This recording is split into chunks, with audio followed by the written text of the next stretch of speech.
तो last part में Goku ने चालाकी से म्यूगन के ऊपर अटैक कर दिया था, जिसके बाद म्यूगन काफ़ी ज़्यादा गुस्सा आ जाता है और वो अपनी फाइनल फॉर्म में ट्रांसफॉर्म हो जाता है। अब उसके आगे, लेकिन उससे पहले तुम वीडियो को लाइक करो और अगर तुम्हें ऐसी ही मांगा सुनना पसंद है तो चैनल को भी सब्सक्राइब कर देना ताकि आगे आने वाली वीडियोस तुम्हें सबसे पहले मिल सकें। खैर, तो म्यूगन जैसे ही अपनी फाइनल फॉर्म में ट्रांसफॉर्म होता है, गोकू और म्यूगन वहाँ से गायब हो जाते हैं। एक फ्लैश होता है और जैसे ही ज़ेनो की आंखें खुलती है तो वो देखता है कि गोकू और म्यूगन तो है ही नहीं। ज़ेनो कहता है कि ये क्या हो गया, वो दोनों कहाँ चले गए। तो इटर्निटी कहता है कि म्यूगन की एनर्जी इतनी ज़्यादा हो चुकी थी कि वो ये डायमेंशन संभाल ही नहीं पाया और वो दोनों अपर डायमेंशन में जा चुके हैं। अब या तो गोकू बचेगा या फिर म्यूगन, हम लोग केवल इंतज़ार कर सकते हैं। तभी वो पूरा एग्जिस्टेंस ही बहुत बुरी तरीके से कांपने लगता है। इटर्निटी कहता है नामुमकिन, ऐसा कैसे हो सकता है, आज तक ऐसी एनर्जी मैंने नहीं देखी। ज़ेनो कहता है क्या हुआ, आखिर आप इतना ज़्यादा घबराए हुए क्यों नज़र आ रहे हो। तो इटर्निटी कहता है उन दोनों की एनर्जी इतनी ज़्यादा हो चुकी है कि अपर डायमेंशन भी उसे नहीं हैंडल कर पा रहा, जिसकी वजह से उसका इफेक्ट हमारे एग्जिस्टेंस में भी देखने को मिल रहा है। खैर, वहीं अलग डायमेंशन में ही म्यूगन और गोकू आमने सामने होते हैं, लेकिन म्यूगन की एनर्जी इतनी ज़्यादा खतरनाक होती है कि गोकू भी बेयरली उसके सामने खड़ा ही हो पा रहा होता है। गोकू कहता है ये कैसी एनर्जी है तुम्हारी, इसके सामने मैं खड़ा भी क्यों नहीं हो पा रहा हूँ जबकि मैं सभी टाइमलाइन में सबसे स्ट्रॉन्गेस्ट बीइंग हूँ। म्यूगन हंसता है और कहता है ऐसा तुम्हें लगता है कि तुम सभी टाइमलाइन में सबसे ज़्यादा स्ट्रॉन्गेस्ट हो, लेकिन ऐसा बिल्कुल नहीं है, क्योंकि अभी तक मैं नहीं जागा था और अब मैं जाग चुका हूँ, तो मैं पूरी एग्जिस्टेंस का सबसे ज़्यादा स्ट्रॉन्गेस्ट बीइंग हूँ, इवन उस इन्फिनिटी से भी ज़्यादा। तो मेरे सामने कुछ भी नहीं हो गोकू। तभी गोकू कोशिश करता है कि वो अपनी रिंग्स का इस्तेमाल करके म्यूगन को मार दे, लेकिन म्यूगन जस्ट गोकू के पास चल के आता है और उसके हाथों के ऊपर पैर रख देता है। म्यूगन कहता है तुम्हारी रिंग्स भी मेरे सामने कुछ भी नहीं कर सकती गोकू, ये बात मैं तुम्हें पहले ही क्लियर कर दूं, और अगर तुम्हें लगता है कि तुम इन रिंग्स की मदद से मुझे हरा सकते हो तो कोशिश करके देख लो। ऐसा बोल करके म्यूगन गोकू के हाथ से पैर हटा लेता है, जिसके बाद गोकू अपने 10 रिंग्स का इस्तेमाल करके एक की ब्लास्ट क्रिएट करता है, लेकिन म्यूगन को उससे एक खरोंच तक नहीं आती।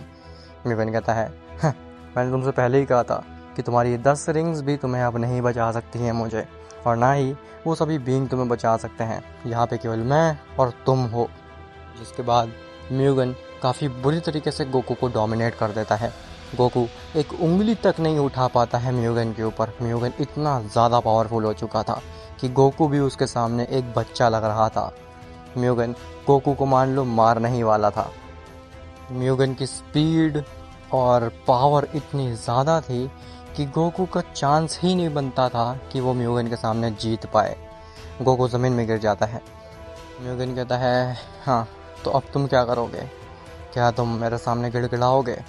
मैं वही देखना चाहता हूँ कि तुम मेरे सामने गिड़गिड़ाओ और मैं तुम्हें तड़पा तड़पा के मारूँ गोकू। आखिर मैं भी तो देखूं कि एग्जिस्टेंस का सबसे स्ट्रॉन्गेस्ट बीइंग कहने वाला बीइंग मेरे सामने कैसे गिड़गिड़ाता है। तभी गोकू को दिमाग में इन्फिनिटी की बात आती है कि गोकू तुम उस म्यूगन से भी बहुत ज़्यादा ताकतवर हो, बस तुम्हें अपने ऊपर विश्वास करना है। तुम बहुत शक्तिशाली हो गोकू, तुम्हें अपने इनर सेल्फ को जगाना होगा। और ऐसा लग रहा था मानो कि इन्फिनिटी गोकू को पावर दे रहे हैं। तभी अचानक से गोकू की आंखें बंद होती हैं, लेकिन गोकू उठने लगता है। म्यूगन कहता है असंभव, ये कैसे हो सकता है, तुम खड़े कैसे हो पा रहे हो इतने प्रहार के बाद भी। नहीं, अब मुझे तुम्हें ख़त्म करना ही होगा, बहुत मज़ा कर लिया मैंने तुम्हारे साथ। लेकिन वो ये देखता है कि गोकू अपने हाथ में कामेहामेहा रेडी कर रहा है। म्यूगन कहता है ये तुम क्या कर रहे हो, तुम्हें मेरी बात सुनाई नहीं दे रही। गोकू मानो कि अपने में ही खो चुका था, उसे कुछ भी सुनाई नहीं दे रहा था। वो बस खड़ा हुआ और कामेहामेहा को रेडी करने लगा। म्यूगन के पसीने छूट जाते हैं। म्यूगन दोबारा से अटैक मारने लगता है गोकू के ऊपर, लेकिन वो म्यूगन जिसने कि गोकू को अभी केवल कुछ ही अटैक्स में चींटी की तरह मसल कर रख दिया था, अब उसी म्यूगन के अटैक गोकू के ऊपर कुछ भी असर नहीं कर पा रहे होते। गोकू अपने कामेहामेहा को रेडी करता रहता है और म्यूगन के अटैक उसके सामने कुछ भी नहीं होते हैं। ऐसा लगता है कि गोकू खुद ही इन्फिनिटी बन चुका है।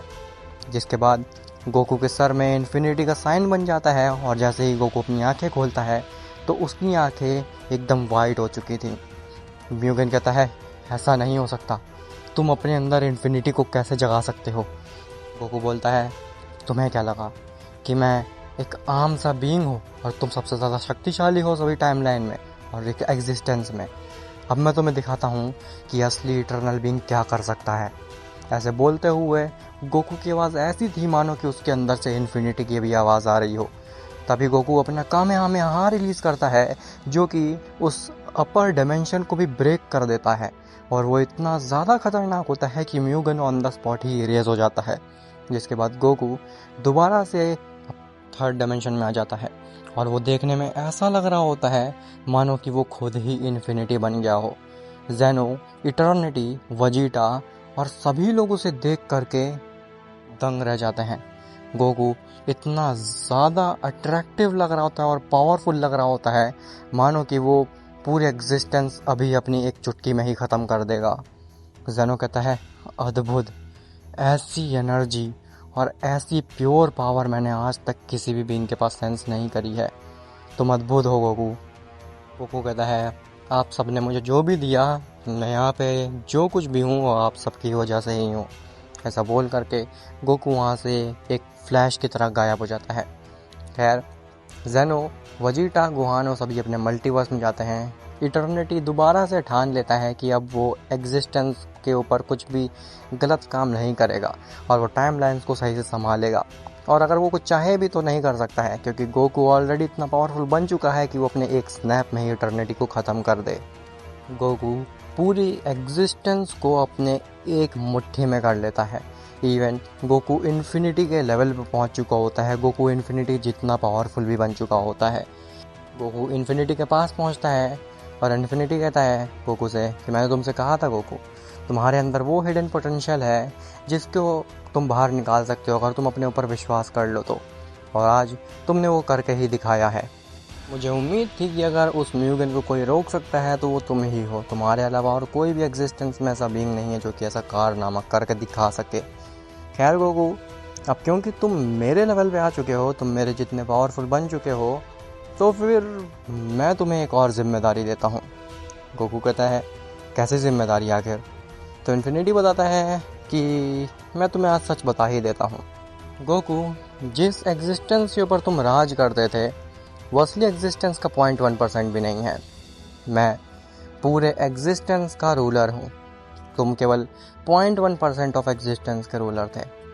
गोकू कहता है क्या? इसका मतलब है कि मैं एग्जिस्टेंस में सबसे ज़्यादा स्ट्रांग नहीं हूँ अभी भी? इन्फिनिटी कहता है हाँ गोकू, अभी भी 99.9% एग्जिस्टेंस बाकी है ऑब्जर्व करने के लिए, और हो सकता है वहाँ पे कुछ ऐसे बीइंग्स हो जो कि तुम्हें और मुझे भी सरपास किए हुए हों। गोकू कहता है लेकिन आखिर आप ये बात मुझे अभी क्यों बता रहे हैं? आखिर चाहते क्या हैं आप? इन्फिनिटी कहता है मैं तो बस तुम्हें सच्चाई से अवगत करा रहा था कि तुम सब कुछ नहीं हो इस एग्जिस्टेंस में। इवन अभी तुम कुछ भी नहीं हो, तो तुम्हारे अंदर ओवर कॉन्फिडेंस ना आ जाए और तुम कुछ गलत ना कर बैठो। खैर गोकू, अब तुम अपने जितनी भी ऑब्जर्वेबल एग्जिस्टेंस है उसको अच्छे से संभालो, और मैं उम्मीद करता हूँ कि अब तुम्हारी टाइम लाइन या फिर एग्जिस्टेंस में कोई भी खतरा नहीं आएगा। जिसके बाद गोकू अपने एग्जिस्टेंस को संभालने लगता है, इटर्निटी टाइम लाइन को काफ़ी अच्छे से संभालने लगता है और सब कुछ ठीक ही हो जाता है। जिसके बाद ये मांगा ख़त्म हो जाती है। अब तुम लोग ये मत कहना कि इसी के आगे और पार्ट्स बनाओ, क्योंकि गोकू को मैंने ऑलरेडी बहुत ज़्यादा पावरफुल बना दिया है। अब अगर मैं इसके आगे और पार्ट्स बनाऊंगा तो मेरे को एक एनिमी भी लाना पड़ेगा जो कि गोकू से ज़्यादा ताकतवर होगा, जो कि अब मेरे लिए पॉसिबल नहीं है क्योंकि म्यूगन का कॉन्सेप्ट भी मुझे तुक्के से मिल गया था। अगर वो नहीं मिला होता तो मैं ये पार्ट्स भी नहीं बना पाया होता जो कि मैंने एंड करने के बाद बनाए हैं। खैर, अब से मैं एक नई सीरीज़ स्टार्ट करने जा रहा हूँ जो कि मोस्ट प्रोबेबली परसों से स्टार्ट हो जाएगी। और हाँ, एक सबसे इम्पॉर्टेंट बात तो यही बताना भूल गया कि इसी वीक मूवी आने वाली है ड्रिप गोकू का सेकंड पार्ट, जो कि approx 1 hour to 1 hour 30 minutes का होने वाला है। और मैं उम्मीद करता हूँ कि वो मूवी तुम्हें पिछली मूवी से भी ज़्यादा पसंद आएगी। खैर, मेरे को एक चीज़ तुमसे पूछनी थी। वो ये है कि मेरे को बिल्कुल भी नहीं याद है कि मैंने अपनी पिछली किस वीडियो में तुमसे पूछा था कि मुझे कुछ कैरेक्टर्स के नाम सजेस्ट कर दो। और तुमने कैरेक्टर्स के नाम भी सजेस्ट किए थे, लेकिन ना ही मैंने उन कमेंट्स के स्क्रीनशॉट खींचे और ना ही मुझे उन कैरेक्टर्स के बारे में पता है। तो अगर तुम बुरा ना मानो तो इस वीडियो के कमेंट सेक्शन में भी उन कैरेक्टर्स के नाम क्या तुम दोबारा से लिख सकते हो। खैर, मिलते हैं तुमसे नेक्स्ट सीरीज़ में और मूवी में, तब तक के लिए बाय बाय।